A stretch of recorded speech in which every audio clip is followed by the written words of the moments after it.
Basta nakita mo yung boyfriend mo, okay na. Kahit lang lollipop. Gender.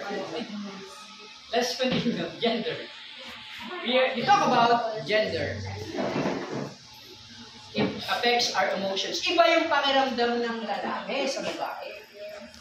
Usually, ang mga lalaki, hindi ganun. Ako lalaki ako eh. Kung napansin nyo, halos ilang sentence, 3 sentences. Ang babae, haba siguro. Tapos yung sa environmental help.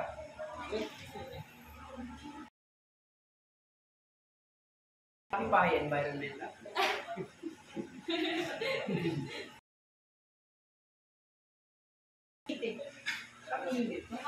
How we perceive emotion. Let's continue. How we perceive emotion. Body posture. The way we hold our bodies when we walk, stand. Emotional state. Ako pagod na pagod kaya parang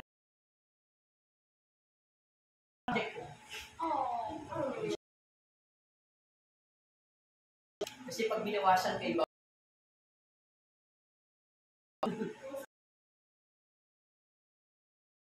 then how relaxed or we are. Depending on how close we're standing to another person, it can also show aggression or love, dominance, or submission. Nagre-reflect talaga yung nararamdaman sa mukha. Yung nararamdaman natin nagiging ugali kapag kapalagi.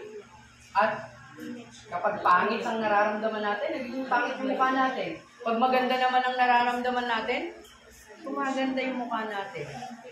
Okay. Speech pattern. We may choose our words carefully when we're angry or expressing happiness. Dapat talaga maging maingat tayo sa pagsasalita. O gaya ngayon, nagre-record kami. Tapos ikaw na... Wow! You're so helpful. Let's continue. Our speech patterns also change depending on our emotional state. A regular cadence can increase or decrease in rate and pitch, tone, volume, and our inflection and even accent may also be affected. Sabi mo ba? Nosebleed. Naintindihan naman namin. Gestures. Gestures are non-verbal cues. Re-record po kami. Gestures take on different meanings in different cultures. Gesturing in general is one way humans communicate emotion to each other non-verbally. Tapos naman na yan. Let's continue. Facial expressions. Our facial expressions, there are 44 of them, 44 na ba? Lagi mo marami pa yan. Are able to communicate important non-verbal messages in a split second. Dali lang magbigay ng non-verbal cues sa pamamagitan ng facial expression. Ganyan din lang. Alam mo, tinitigan ka mula pa. Yes. Okay naman, ginanyan ko.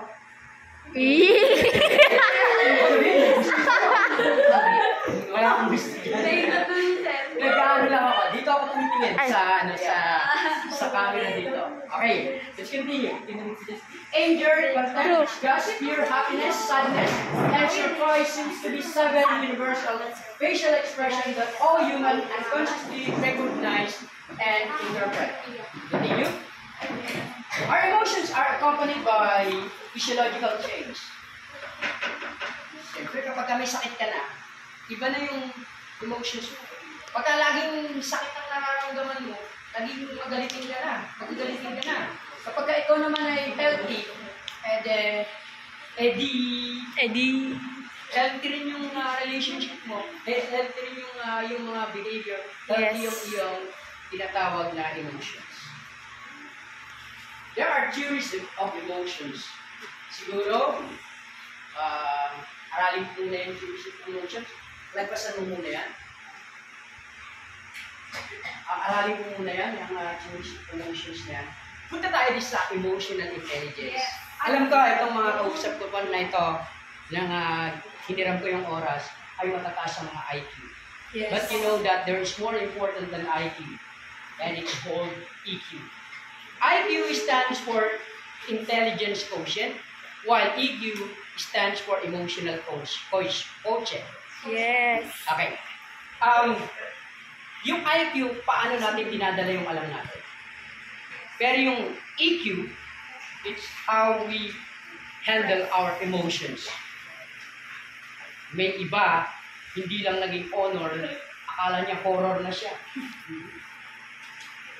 Nagpakamatay na. Hindi niya alam, wala sa grade ang halaga ng isang tao. Yes. Ang halaga ng tao ay hindi nagbabago. The value of each one of us never change. Yes. Magkamali ka man, hindi yan magbabago. Pero hindi rin nararagdagan. Kaya, kailangan natin, gawin kung ano yung magpapasaya sa atin. Let's continue. Emotional intelligence is the ability to perceive, control, and evaluate our emotions. You should be in control of your emotions. No one else can do that for you. Let's continue. There are 4 branches. Siguro aralin ko na lang yan. Got that.